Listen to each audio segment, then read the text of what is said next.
ఉన్నప్పుడు డాక్టర్ చదువులని అంతంత దూరం ఎందుకు పంపించటం? అయినా తను వెళ్ళేది ప్రాణాలు కాపాడే డాక్టర్ అవ్వడానికేగా. వెళ్ళి డాక్టర్ అయి తిరిగిరమ్మా.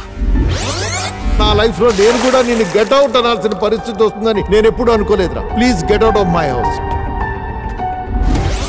మనం గుళ్ళో దేవుడి దగ్గర చేసే ప్రార్థనల కన్నా హాస్పిటల్లో 4 గోడల మధ్య చేసే ప్రార్థనలే ఎక్కువ. గేట్ కూడా గెట్ అవుట్ అనే లైఫ్ అండి మీది. ఏమంటే ప్రపంచమంతా చీకొట్టినా నీతో చీర్స్ కొట్టేవాడే నిజమైన friend.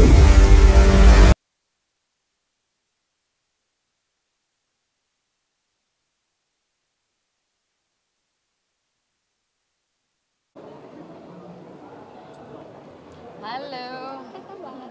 You idiot. You are not there.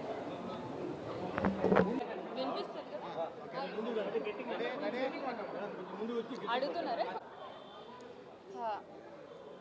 ఇక్కడికి వచ్చిన మీడియా అందరికీ చాలా థ్యాంక్స్. అండ్ నా పేరు సుమయ. ఇక్కడ అనంతపూర్కి ఇవాళ నేను పుట్టి పెరిగిన ఊరికి నా సినిమా ప్రమోషన్స్కి రావడం చాలా ఆనందంగా ఉంది. ఇంతకన్నా సక్సెస్ నాకేం ఉండదు. బికాజ్ పుట్టి పెరిగిన ఊర్లో ఇలా నిలబడడం చాలా సంతోషంగా ఉంది. అండ్ సినిమా చూసి వచ్చి మళ్ళీ మీతో ఇంటరాక్ట్ అవుతాం. Thank you so much. Padmavati ప్రియ గోవింద. నేను ఇంతకుముందు చాలా ఛానల్స్కి ఇంటర్వ్యూస్కి చెప్పాను. ఐ థింక్ ఇక్కడున్న ఛానల్స్ అన్నిటికీ ఇంటర్వ్యూస్ అయిపోయాయి ఆల్రెడీ. ఇప్పుడు ప్యూర్ డియరుమా గురించి మాట్లాడదాం. Any questions on డియరుమా? I'm producer. చాలా బాగుంది. అంటే అమ్మాయిలకి ఎవ్వరు అవకాశం ఇచ్చే అవసరం లేదు. We are capable to create our own space.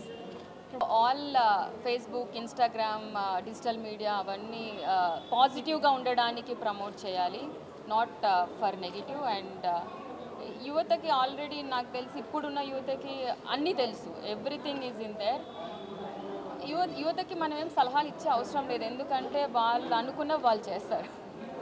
ఇది కేవలం తెలుగు వాళ్ళ కోసమే పెట్టిన కంపెనీ. డెఫినెట్లీ తెలుగు వాళ్ళ కోసమే.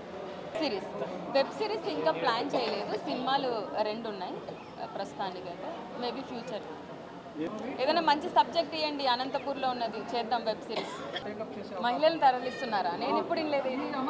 మీరు ఇందాక అడిగారు ఎయిర్పోర్ట్ వీడియో గురించి. అలాంటి వీడియోల గురించి కాకుండా మన ప్రాంతం ఎలా అభివృద్ధి చెందాలని ఆలోచిస్తే చాలా బాగుపడుతుంది. కరూరు జిల్లా ఇంతకుముందు రాయలసీమ, రతనాల సీమ అని కూడా చెప్పారు కదా. పేరు కాదు.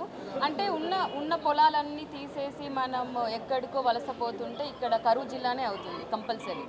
మనం ఫారెస్టింగ్ స్టార్ట్ చేసినప్పుడు అన్నీ బాగుంది. చాలా రాజస్థాన్ ఇలాంటి ప్రాంతాల్లో కూడా చెట్లని పెంచి అభివృద్ధి చేశారు. ఇక్కడ వర్గపోరు కాకుండా అందరు కలిసి పనిచేస్తే మనది కూడా మళ్ళీ రత్నాల సీమ అవుతుంది. ఇక్కడ ఉన్న సమస్యల గురించి ఎవరైనా మంచి స్క్రిప్ట్ తీసుకొస్తే ఖచ్చితంగా చేస్తాం. హాస్పిటల్స్, స్పెషల్లీ హెల్త్ కేర్ గురించి ఇప్పుడు మనం పుట్టినప్పటి నుంచి చనిపోయేదాకా మనం హాస్పిటల్ రిలేటెడే ఉంటుంది. అక్కడ ఎలాంటి ప్రాబ్లం ఫేస్ చేస్తాం. ఒక మధ్యతరగతి వ్యక్తి హాస్పిటల్కి వెళ్తే ఇవాళ రోజున బిల్లులు ఎలా కట్టాలి అన్న భయంతో సగం మంది హాస్పిటల్స్కి వెళ్ళరు. దాని గురించి అందరూ ఏ గవర్నమెంట్ అయినా హెల్త్ కేర్, హాస్పిటల్స్ ఫ్రీ ఉండాలి, ఎడ్యుకేషన్ ఫ్రీ ఉండాలని చెప్పడం తప్ప చేసి చూపించట్లా. మేము ఇందులో సొల్యూషన్ కూడా ఇచ్చాం ఎలా చేయొచ్చు.